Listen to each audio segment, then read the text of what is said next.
Alhamdulillahi rabbil alamin allazi khalaqal insana fi ahsani taqwim thumma radadnahu asfala safilin.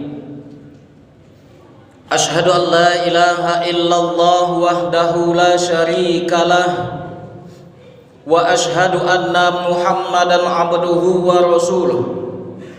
Allahumma salli wa sallim wa barik ala sayyidina Muhammad wa ala alihi wa sahbihi wa man tabi'ahum bi ihsani ila yaumiddin. Amma ba'd, faya ayyuhal hadirun ittaqullaha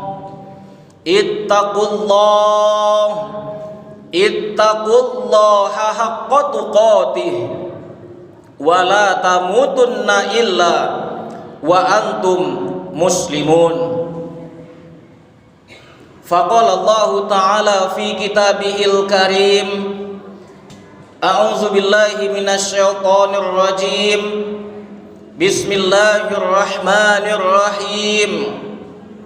Wa qada rabbuka alla ta'budu illa iyyahu wa bil walidaini ihsana.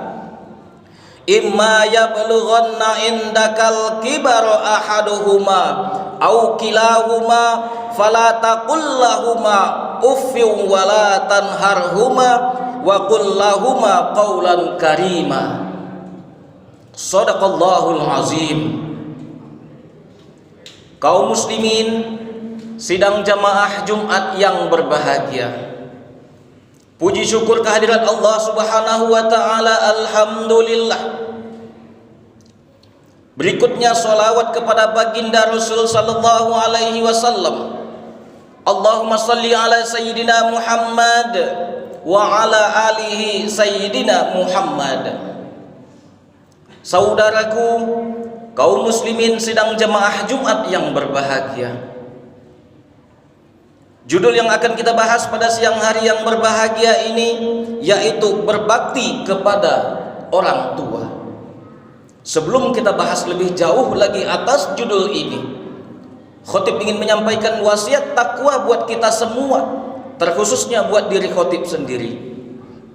Mari sama-sama kita tingkatkan keimanan dan ketakwaan kita kepada Allah Subhanahu wa taala.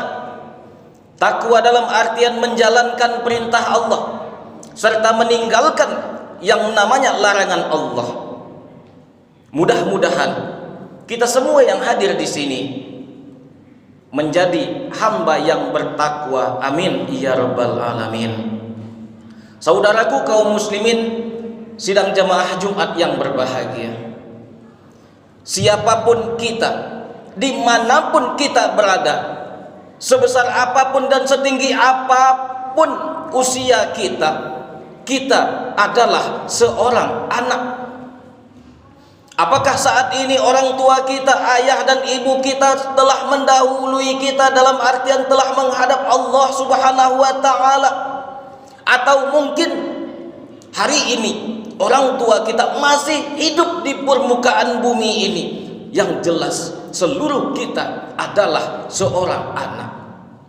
Kalaulah hari ini kita sudah memiliki buah hati belahan jantung, artinya kita sudah memiliki anak. Saat inilah baru kita tahu sesungguhnya apa yang telah kita kerjakan saat kita hidup bersama ayah dan ibu kita dahulu. Saat dilakukan hari ini oleh anak kita, itu yang kita rasakan. Dan sesungguhnya itu jugalah yang dirasakan oleh orang tua kita saat kita melakukannya. Kalaulah baik perbuatan kita kepada ayah ibu kita, maka tersenyumlah ayah ibu kita. Begitu pula baik yang dilakukan oleh anak kita hari ini, maka tersenyumlah kita. Kenapa? Cikal bakal anak yang soleh dan solehah akan ada di dalam diri anak kita. Namun kalaulah saat kita hidup bersama ayah ibu kita, banyak sekali perkataan yang menyinggung mereka, banyak sekali perbuatan yang menyakiti mereka, sehingga membuat air mata mereka keluar. Hari ini ketika anak kita melakukan hal tersebut kepada diri kita, barulah kita tahu begitu sakitnya yang dilakukan oleh anak kita. Anak yang hari ini kita besarkan, anak yang dahulunya dilahirkan dengan penuh cinta dan kasih. Setelah mereka besar, mereka tidak peduli lagi dengan kita. Setelah mereka sukses, setelah mereka kaya, mereka tidak ingin lagi bertemu dengan kita. Bahkan mereka malu bertemu dengan kita. Hari ini kita rasakan ketika kita sudah menjadi orang tua, saudaraku yang dimuliakan Allah Subhanahu wa ta'ala. Makanya dari itu jelas-jelas Allah perintahkan kepada kita, terdapat di dalam surat Al-Isra ayat 23. Apa kata Allah? Yang Allah tampilkan di sini adalah ihsana. Yang Allah lampirkan kalimat di sini, yang Allah ucapkan adalah kalimat ihsan, berbuat baik. Kalau kita teliti lagi lebih seksama, arti ihsan di sini adalah berbuat baiklah sebaik-baiknya. Banyak sekali kalimat baik yang ada di dalam Al-Quran. Ada kalimat ma'ruf, ada kalimat khair. Kenapa Allah tidak pergunakan kalimat itu? Karena ternyata kalimat kata-kata ihsan memiliki arti adalah berbuat baiklah sebaik-baiknya, bahkan kalau bisa lebih baik dari yang mereka lakukan kepada kita. Ini yang Allah perintahkan. Kenapa? Allah sangat-sangat menyanjung ayah dan ibu dari umat manusia. Bahkan kata baginda Rasul sallallahu alaihi wasallam, ada 3 amalan yang paling besar pahalanya yang bisa dikerjakan oleh umat manusia. Yang pertama, solat tepat pada waktunya. Yang kedua, birrul walidain. Yang ketiga, jihadu fi sabilillah. Kita lihat, berbuat baik kepada orang tua kita, menempati posisi kedua setelah kita taat kepada Allah Subhanahu wa ta'ala. Setaat apapun kita kepada Allah Subhanahu wa ta'ala, solat sunat kita kerjakan, solat wajib apatah lagi. Haji setiap tahun, umrah mungkin sekian kali dalam 1 tahun, namun kita durhaka kepada orang tua kita. Air mata ibu kita sering keluar, kita buatkan. Air mata ayah yang selalu jatuh ke dalam melihatkan perilaku kita. Jangan pernah berharap kita akan masuk kepada surganya Allah. Jangan pernah kita berharap kita mendapatkan surga dan ridha dari Allah Subhanahu wa ta'ala. Kenapa? Karena ridha Allah tergantung kepada ridhonya kedua orang tua kita. Saudaraku yang dimuliakan Allah Subhanahu wa ta'ala, kalaulah hari ini posisi kita sebagai orang tua, sebagai ayah, atau mungkin yang di rumah sebagai ibu, berbuat baiklah kepada anak kita. Dirikanlah apapun perbuatan kecil yang baik di rumah itu. Jadikanlah anak-anak kita anak yang soleh dan soleha, supaya kelak mereka tidak durhaka kepada kita, mereka tidak diintai oleh nerakanya Allah. Bagaimana caranya? Didiklah anak kita. Jangan kita berharap bahwasanya kita akan mendapatkan anak yang soleh, yang berbakti kepada kita, mendapatkan anak yang tidak durhaka kepada kita selaku orang tua kita, selaku orang tuanya. Namun didikan kita saat mereka bersama kita, saat mereka masih kecil, tidak ada didikan kita. Jangan berharap mereka akan menjadi anak yang soleh dan soleha. Artinya ketika mereka tidak menjadi anak yang soleh dan soleha, maka insya Allah mereka akan menjadi anak yang durhaka, yang selalu menyakiti hati kita, yang selalu menjatuhkan air mata kita, apakah dari perkataan mereka ataupun dari perbuatan mereka. Yang jelas, kalaulah tidak kita didik sejak dini, maka kita tidak akan mendapatkan generasi yang soleh dan soleha. Lalu apa yang harus kita lakukan supaya kita bisa mendapatkan anak yang kelak tidak akan durhaka kepada kita? Tentunya yang pertama sekali, didiklah mereka, tanamkanlah kepada mereka nilai-nilai agama. Kalaulah nilai-nilai agama sudah ada di dalam diri mereka, sejak kecil kita ajarkan sholat, Sejak kecil kita ajarkan bagaimana caranya santun kepada orang tua dan kepada orang yang lebih tua darinya. Insya Allah anak kita akan menjadi anak yang soleh dan solehah. Lalu apalagi yang harus kita lakukan? Yang kita lakukan berikutnya lagi adalah berikan contoh yang baik saat kita bersama mereka. Terkadang kita sering sekali kita suruh mereka sholat, waktu masuk azan berkumandang di masjid dan di musola, kita perintahkan anak kita sholat nak. Azan sudah berkumandang, sementara kita sibuk lagi dengan gadget kita.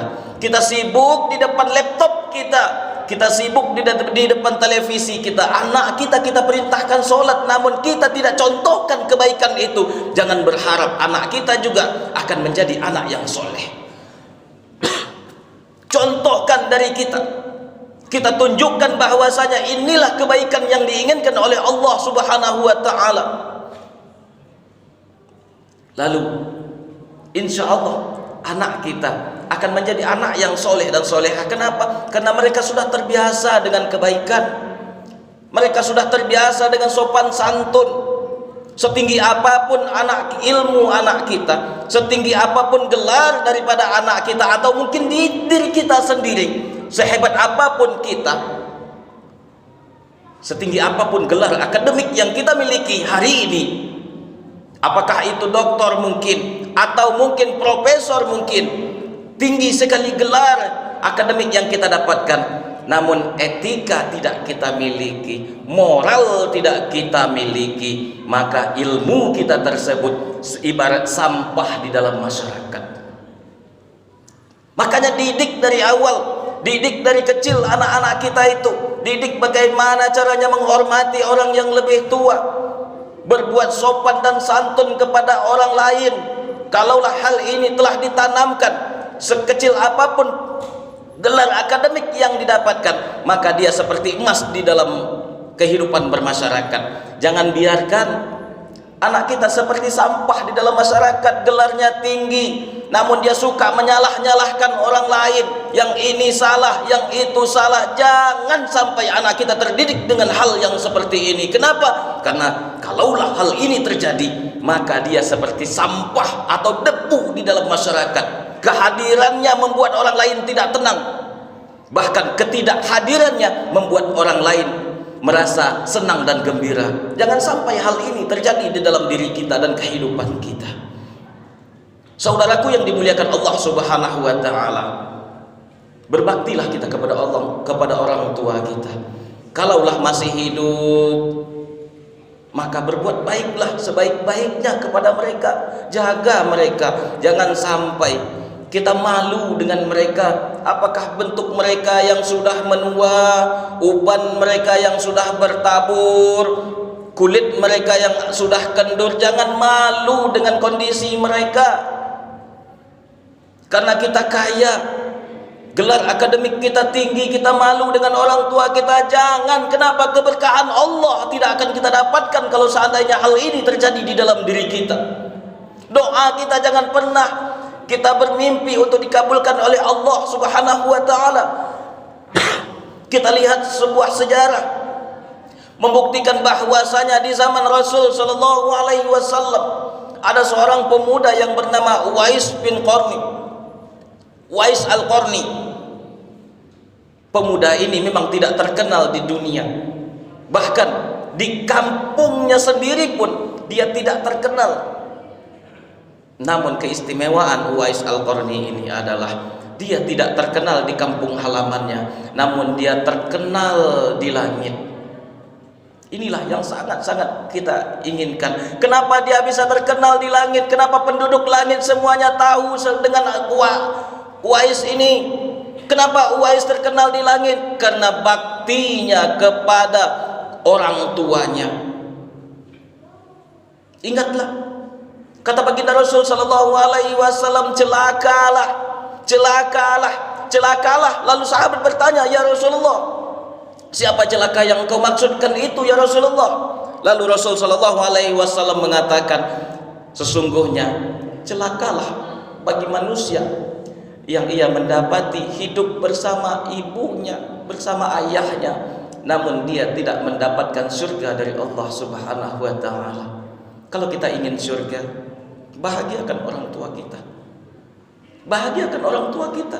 Jangan buat mereka menangis. Kenapa? Kalaulah dia sudah dipanggil oleh Allah Subhanahu wa taala terbujur kaku sebagaimana mayat yang hari ini ada di samping kita. Di sanalah saat penyesalan akan timbul di dalam diri kita. Kenapa hari ini kita belum berbakti kepada mereka? Kenapa kemarin aku selalu melawan kepada mereka? Ini yang akan timbul di dalam diri kita. Jangan sampai ini timbul kepada diri kita. Maka dari itu, selagi masih ada orang tua kita, berbuat baiklah kepada mereka. Jangan sakiti mereka. Jangan singgung perasaan mereka. Bahkan jangan sampai buat air mata mereka keluar. Kalaulah ini terjadi, maka ridho Allah akan terangkat dari kita. Saudaraku yang dimuliakan Allah Subhanahu wa taala, kalaulah mungkin hari ini orang tua kita telah dipanggil oleh Allah Subhanahu wa taala, jangan pernah lupa doakan selalu kepada mereka. Doakan selalu. Iza matabul insan in qata'a amaluhu illa min salasin. Salah satunya amal-amal manusia itu yang tidak akan pernah terputus sampai kapanpun, awaladun solihun yad'ulah, yaitu doa dari anak yang soleh yang akan senantiasa mendoakan kepada orang tuanya. Doa inilah yang kita harapkan selaku orang tua. Allahumma ighfirli wa liwalidayya warhamhuma kama rabbayani shaghira. Doa ini ya yang akan menjadi penyejuk kubur kita, yang akan menjadi pelapang kubur kita saat kita di alam kubur kelak. Siapa yang membacakan anak kita? Apakah anak yang tidak soleh akan membacakan ini? Belum tentu. Siapa yang akan membacakan doa ini? Tentunya anak yang soleh dan solehah. Ini yang kita tunggu-tunggu saat kita di alam kubur kelak. Maka dari itu, didik anak kita supaya mereka tahu akan berbakti kepada kedua orang tuanya. Saudaraku kaum muslimin yang dirahmati Allah Subhanahu wa taala, mungkin ini yang bisa khatib sampaikan di dalam kesempatan yang singkat ini. Mudah-mudahan ada manfaatnya buat kita bersama. Fa'tabiru ya ulil absar la'allakum tuflihun.